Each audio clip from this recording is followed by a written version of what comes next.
बिस्मिल्लाहिर्रहमानिर्रहीम। हमने अपने जो लेक्चर के अंदर लास्ट टाइम डिस्कस किया था वो ह्यूमन एसिड्स को डिस्कस किया था, ठीक है ना, जिसमें हमने ह्यूमन एसिड्स के रोल को बहुत ज़्यादा इम्पोर्टेंस दी और साथ ही साथ ये बताया कि चाहे मुल्क पाकिस्तान हो या कोई भी डेवलपिंग स्टेट हो, उस मुल्क के अंदर कैपिटल ह्यूमन कैपिटल की फॉर्मेशन का या एक्यूमुलेशन का होना बहुत ज़रूरी है। लिहाजा अगर ये सब चीज़ें बहुत ज़रूरी है, इसकी इन्हांसमेंट बहुत ज़रूरी है, तो फिर क्या वजूहत है जिसकी बिना पर जो है वो कौन से प्रॉब्लम्स हैं जो हमें फ़ेस करना पड़ते हैं। साथ ही साथ आज के लेक्चर में हम लोग मटीरियल कैपिटल को भी डिस्कस करेंगे, ठीक है ना। ह्यूमन कैपिटल और मटीरियल कैपिटल में क्या डिफरेंस होता है, सही है। मुल्क के अंदर अगर कैपिटल फॉर्मेशन होती है तो उसके हमारे पास कितने रिसोर्सेज हैं, हमारे पास दो रिसोर्सेज हैं, डोमेस्टिक और एक्सटर्नल रिसोर्सेज, ठीक है ना, जिसे हम डिटेल में अभी अपने लेक्चर के अंदर डिस्कस करेंगे। साथ साथ यहाँ पर भी देखिए पाकिस्तान के अंदर कैपिटल फॉर्मेशन बहुत ज़रूरी है, लेकिन यहाँ पर भी लो रेट है। अब लो रेट है, इसके क्या कॉजेज़ हैं, इसके क्या रीज़न्स हैं, that furtherly will be discuss in a lecture, ठीक है। ओके क्लास, ये देखिए सबसे पहला टॉपिक हमारे पास जो स्टार्ट हो रहा है वो है problems of human capital formation इन पाकिस्तान। अब देखिए सबसे पहला प्रॉब्लम इन्होंने लिख दिया है यहाँ पे, rapid increase in a population. Population you know very well, this is a democratic factor effect each and everything which hindrance in the economical development not only for Pakistan all the developing state, ठीक है ना। The size of the population of Pakistan का आपको पता है बढ़ते से बढ़ता चला जा रहा है। ये तो हमारे पास फिगर इन्होंने दे दिया है, लेकिन आपको पता है कि एग्जैक्ट फिगर हमारे पास कभी भी पॉपुलेशन का नहीं आता, ठीक है ना। एवरेज क्या है, it has been increase from 1.80% annually, ठीक है ना। पाकिस्तान जो होता है वो, और यहाँ पे फूड स्टफ़ की जो है वो ज़ाहिर है फैमिली ग्राउंड बहुत ज़्यादा है, घर बहुत ज़्यादा हैं, एक एक घर में बच्चों की तादाद बहुत ज़्यादा है, ठीक है ना। उनकी एजुकेशन भी नहीं है, खाने का, सेहत का, इन सारी चीज़ों के बहुत सारे मसाइल हैं। तो पाकिस्तान की जो रैपिड ग्रोथ हो रही है पॉपुलेशन की, ये पाकिस्तान के लिए, इसके कैपिटल फॉर्मेशन के लिए बहुत बड़ा प्रॉब्लम है और बहुत बड़ा हिंड्रेंस है। इसके बाद आ जाइए नीचे, low ratio of savers of working age, ठीक है ना। लेबर फोर्स हमारी जो है ना बहुत ज़्यादा बर्डन लेना शुरू हो जाती है बहुत जल्दी, अपने आप को जो है वो क्या कहती है कि अब हम इनएफिशिएंट हो गए हैं, अब हम काम करने के काबिल नहीं रहे। इसके बाद है हमारे पास लो रेट ऑफ लिटरेसी। एजुकेशन हमारे पास बड़ा इंपॉर्टेंट फैक्टर है, ख़ासकर ह्यूमन कैपिटल के लिए। पाकिस्तान का जो लिटरेसी रेट है, ठीक है ना, around 54, not exact figure, for the measurement of 7 to 8 यानी 2007 to 2008, this is the around figure, not the exact figure, ठीक है ना। जबकि आप दूसरे ममालिक के अंदर देख लीजिए, नेबर ममालिक में देख लीजिए, लोग तरक्की करते हैं पढ़ने लिखने से, अपनी एजुकेशन प्रोग्राम्स को प्रमोट करने से। हमारे पास जो एजुकेशन के प्रोग्राम है उसकी क्वालिटी बड़ी पुअर है, ठीक है। Now days you can see that कि कितना लॉस है, तालीम का कितना नुकसान हो रहा है, हर बच्चा जो है वो परेशान है। और एक तरीके से क्या हुआ है, एजुकेशन बैठ गई है, लोग जो है वो फुर्सत से बैठे हुए हैं। क्वालिटी ऑफ एजुकेशन पाकिस्तान की वैसे ही जो है वो बहुत ज़्यादा अच्छी नहीं थी, यहाँ शॉर्टेज ऑफ ट्रेनिंग वैसी मौजूद हैं। क्वालिटी टीचर्स, क्वालिफाइड टीचर्स हमारे पास जो हैं वो उसकी तादाद भी बहुत कम है। ऐसे बहुत सारे इदारे हैं जहाँ पे फ़ीमेल एजुकेशन इंस्टीट्यूट मौजूद हैं, प्राइवेट इंस्टीट्यूट मौजूद हैं, लेकिन वहाँ पे वो फैसिलिटीज़ नहीं है कि उन्हें अच्छे तरीके से पढ़ाया जा सके। तो ये वो सारे सरकमस्टेंसेस हैं जिसकी वजह से पाकिस्तान के अंदर जो ह्यूमन कैपिटल की फॉर्मेशन है वो नहीं हो पा रही है। इसके बाद है पुअर हेल्थ। अब ये पुअर हेल्थ क्या है, ठीक है ना। साउंड हेल्थ इंटीग्रल पार्ट होता है, यानी बहुत सेहतमंद लोग जिस मुल्क के अंदर रहते हैं वो कहते हैं वो मुल्क इंसानी वसाइल के हिसाब से बहुत तरक्की करता है। तो जो हेल्थ ऑफ पाकिस्तानी कम्युनिटी है वो तो गुड है ही नहीं। इसकी भी कंडीशन आपको nowadays you can see that हमारे पास बहुत सारे ऐसे हेल्थ प्रोग्राम आते हैं, लेकिन हमें नज़र नहीं आता कि उसके ऊपर जो है वो उस तरीके से काम किया जा रहा है। अनहाइजेनिक एटमॉस्फेयर, यानी वो हमारे पास माहौल मौजूद नहीं है जो कि हमारे लिए बेहतर हो, हाइजेनिक हो, ठीक है ना। हम क्या खा रहे हैं, हम क्या पी रहे हैं, हमें कुछ नहीं पता होता। हम किस हवा में सांस ले रहे हैं हमें कुछ नहीं पता होता, ठीक है ना। सैनिटरी का प्रॉब्लम होता है, पानी मौजूद होता है, ठीक है ना, हर चीज़, फूड डेफिशिएंसी है, और अगर फूड मौजूद है हमें नहीं पता क्या है ये जो फूड हम खा रहे हैं, ठीक है ना, इसकी जो मयार है वो मयार क्या है।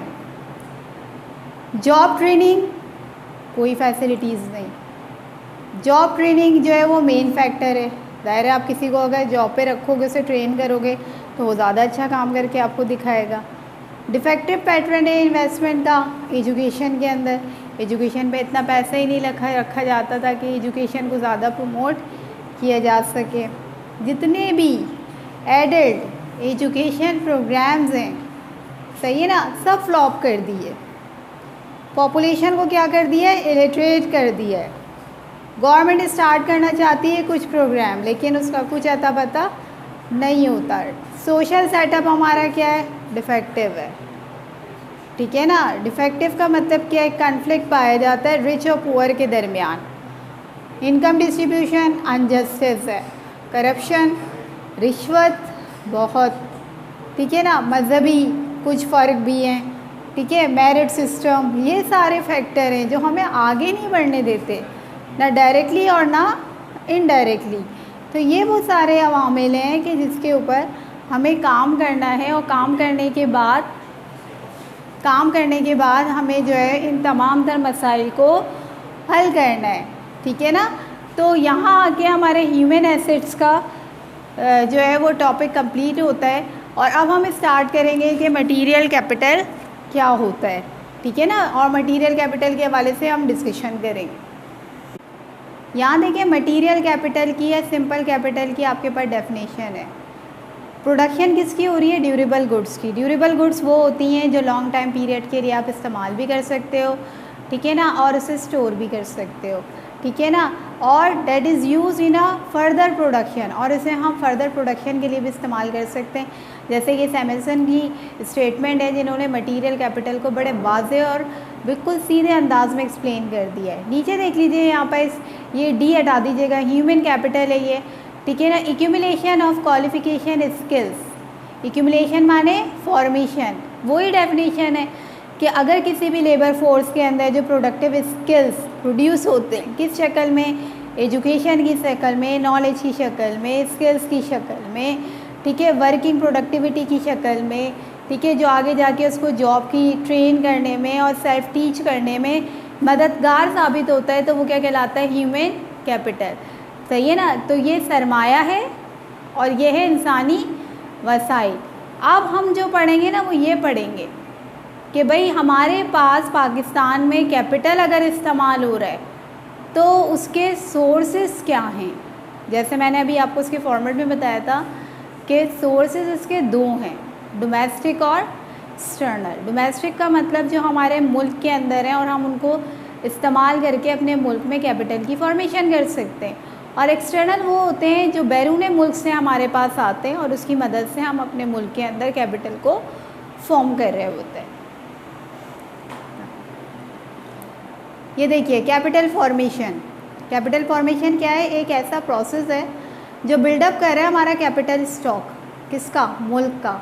और किस तरीके से कर रहा है कि प्रोडक्टिविटी प्लांट्स लगा रहा है, इक्विपमेंट्स लगा रहा है, उसके ऊपर पैसा लगा रहा है, ठीक है। कैपिटल का मतलब हरगिज़ इन्वेस्टमेंट नहीं है, इन्वेस्टमेंट तो खुद एक अमल है, ठीक है ना। उस अमल को चलाने के लिए जो है वो सरमाए की नीड होती है। तो कैपिटल फॉर्मेशन बेसिकली इन्वॉल्व करता है कैपिटल एसेट्स को बढ़ाया जाए, जितने भी आपके पास अवेलेबल एफिशिएंट यूटिलाइजेशन मौजूद है ह्यूमन रिसोर्सेज की, ठीक है ना। यहाँ भी देखिए इंपॉर्टेंस किसकी आ रही है, ह्यूमन रिसोर्सेज की आ रही है। अब आ गए आपके पास sources of capital formation. Sources पे आ जाइए हमारे पास, तो ये देख लीजिए सबसे पहले हमारे पास है डोमेस्टिक, और डोमेस्टिक के अंदर मैंने अभी आपको बता दिया, इसकी तफसील दे दी मैंने आपको। डोमेस्टिक के अंदर है voluntary, involuntary, government borrowing, ideal resources और डेफिसिट फाइनेंसिंग। अब ये वॉलेंट्री सेविंग क्या है, वॉलेंट्री सेविंग का मतलब होता है रज़ाकाराना, यानी कोई ज़ोर ज़बरदस्ती नहीं है, ठीक है ना। आप अपनी मर्ज़ी से सेव कर सकते हैं पैसा, ठीक है ना। इसके अंदर दोनों सेक्टर शामिल हैं, हाउस होल्ड सेक्टर भी और बिजनेस सेक्टर भी, ठीक है ना। जैसे हाउस होल्ड सेक्टर क्या करता है, अपनी पर्सनल सेविंग जो है वो बचा के रखता है, और अक्सर व बेशतर ऐसा होता है कि जब कभी भी कोई वेरियस फैक्टर जैसे इनकम है हमारी, पर कैपिटा इनकम है, डिस्ट्रीब्यूशन ऑफ वेल्थ है, बैंकिंग फैसिलिटीज़ हैं, वैल्यू सिस्टम है सोसाइटी का, कोई भी डिस्टर्बेंस होती है तो जो हमारा हाउस होल्ड सेक्टर होता है उसका भी किरदार बहुत इंपॉर्टेंट होता है वॉलंटरी सेविंग के अंदर। साथ ही साथ हमारे पास है बिज़नेस सेक्टर। बिज़नेस सेक्टर भी एक इम्पॉर्टेंट सोर्स है, ठीक है ना, लेस डेवलपिंग कंट्रीज़ में ख़ासकर, ठीक है ना। ये यूजुअली हेजिटेट हो रहे होते हैं रिस्क को एसोसिएट करने में। क्यों? क्योंकि इनके पास इतनी हैवी इन्वेस्टमेंट नहीं होती, ठीक है ना। ये डर रहे होते हैं कि ऐसा ना हो कि अगर हम अपना पैसा लगा लें, ठीक है ना, तो हमें नुकसान उठाना पड़े। इसके बाद आ जाइए इनवॉलेंट्री, ये होती है गैर रज़ा कराना। अब यहाँ देखो डेवलपिंग कंट्रीज़ के हवाले से बात हो रही है। यहाँ इनकम पर कैपिटा पीपल की क्या है, लो है। उनका प्रोपेंसिटी टू कंज्यूम का मतलब क्या है, खर्च करने की सकत, वो डिमॉन्स्ट्रेटिंग इफेक्ट के ऊपर है, वो बहुत हाई है, यानी परचेसिंग पावर बहुत हाई है। फ्लो ऑफ सेविंग लाजमी सी बात है पे क्या होगी, कम होगी। और कैपिटल नीड्स उस मुल्क की क्या होगी, लाजमी सी बात है कम ही होगी, क्योंकि उस मुल्क के अंदर लोग जो है वो खर्चा बहुत ज़्यादा करते। लाजमी सी बात है एडॉप्शन जो होगी, वो जिन मेजर्स को अडॉप्ट किया जाएगा उसमें यही होगा कि आप कंजम्पशन को कवर करें। और यहाँ पर सेविंग को जो उन्होंने स्टेट किया है वो दो हिस्सों में किया है, एक टैक्सेशन, ये फिस्कल मेजर्स हैं, और कंपलसरी स्कीम्स, ठीक है ना। दोनों फिस्कल मेजर्स हैं, ये बहुत सेंसिटिव और डेलीकेट होते हैं, ये तो आपने लाजमी पे करना है, इसकी तो छूट है ही नहीं, ठीक है ना। अगर पीपल लो है, मिडिल है, रिच है, कोई भी है, उनको तो ये कंपलसरी पेमेंट है और ये हर हाल में इन्हें पे करनी है। इसके बाद ये भी कैपिटल फॉर्मेशन का एक ज़रिया है, गवर्नमेंट की बोरोविंग, ठीक। यहाँ देखिए जो डोमेस्टिक सेविंग है वो इंक्रीज़ कर रहा है गवर्नमेंट बोरोविंग को। कैसे? गवर्नमेंट इशू करता है लॉन्ग और शॉर्ट टर्म बॉन्ड्स, सही है ना, डिनोमिनेशन के लिए, मोबिलाइज़ करने के लिए कि लोग सेविंग करें। लेकिन आम जनरल पब्लिक जब इसको फाइनेंशियल इंस्टीट्यूशन से लेती है तो उनका उस मालियाती इदारे से लेने का मकसद यही होता है कि वो पैसा बैंक में जमा कराते हैं और उसके बिहाफ पे क्या करते हैं, अपने पैसे को सेव करते हैं in the form of bond. Ideal resources, developing countries दुनिया के जितने भी हैं, बहुत सारे रिसोर्सेज ऐसे हैं जो उनके अनयूटिलाइज हैं, वो उनको इस्तेमाल ही नहीं करते, वो सिर्फ टैप कर रहे होते हैं, देख रहे होते हैं कि हम कब जो है वो इन तमाम तरह रिसोर्सेज का इस्तेमाल करेंगे और अपना कैपिटल फॉर्मेशन का रेट रेज करेंगे, ठीक है। डेफिसिट फाइनेंसिंग, ये बहुत इंपॉर्टेंट फैक्टर है। डेफिसिट फाइनेंसिंग में जो गवर्नमेंट के एक्सपेंडिचर्स होते हैं वो बढ़ जाते हैं और गवर्नमेंट का जो रेवेन्यू होता है वो कम हो जाता है, तो लाजमी सी बात है इसको कवर करेंगे तो मुल्क के अंदर कैपिटल की फॉर्मेशन होगी। अब आ जाइए एक्सटर्नल रिसोर्स या external sources. Number 1 foreign add, इसे फॉरेन असिस्टेंस भी कहते हैं, यानी बैनुल अक़वामी कर्ज़ा। अब ये क्या है, ये भी बहुत इंपॉर्टेंट सोर्स है, ठीक है ना। इसके अंदर क्या है, ये रिस्ट्रिक्शन, इंपोर्ट्स के ऊपर आप रिस्ट्रिक्शन लगा दो, यानी बाहर से आने वाली जितनी भी चीज़ें हैं ना, आप उन पे अगर रिस्ट्रिक्शन लगा दोगे तो लाजमी सी बात है आपके अंदर, आपके मुल्क के अंदर इतना इंपोर्ट पेमेंट जो है वो रेस नहीं होगा और एक्सपोर्ट आपका प्रमोट होगा।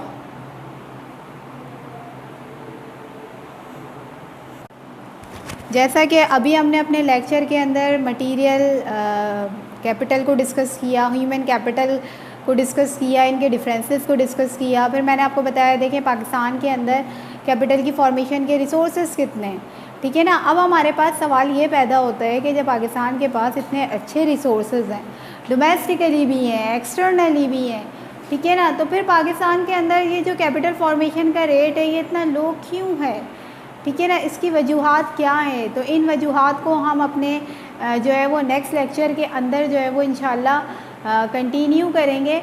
और आप लोगों से ये मैं जिस चीज़ के ऊपर सबसे ज़्यादा फोकस कर रही हूँ ठीक है ना, लाजमी सी बात है, आपको अच्छी तरह पता है, वो आपके टेस्ट का भी प्लान बनेगा, सही है ना। तो आपने अपने टेस्ट की तैयारी के लिए उसको मेंटली तौर पे तैयार रखना है कि भाई मिस ने पहले से ही बता दिया कि देखो इस टॉपिक की, इस चैप्टर की इम्पोर्टेंस बहुत ज़्यादा है, ठीक है ना। तो आपने ये सारी बातें मद्देनज़र रख के टॉपिक को प्रिपेयर करना है।